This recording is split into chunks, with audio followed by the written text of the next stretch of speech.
بسم اللہ الرحمن الرحیم۔ السلام علیکم ورحمۃ اللہ وبرکاتہ۔ ویران گھروں جیسا دل کس کا ہے؟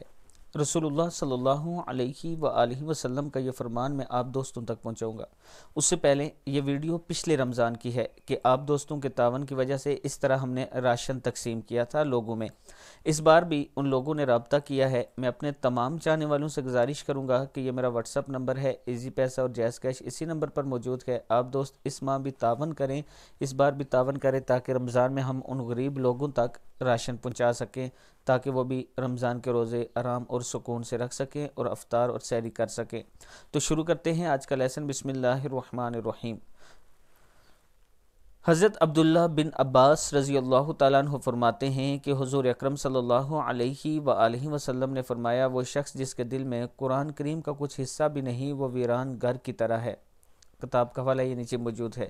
یعنی اگر آپ کے دل میں قرآن پاک نہیں ہے، ذرا سا بھی نہیں ہے، تو آپ کا دل ویران گھر کی طرح ہے۔ اللہ تعالی ہم سب کو قرآن پڑھنے اور سمجھنے کی توفیق دے۔ السلام علیکم ورحمۃ اللہ وبرکاتہ۔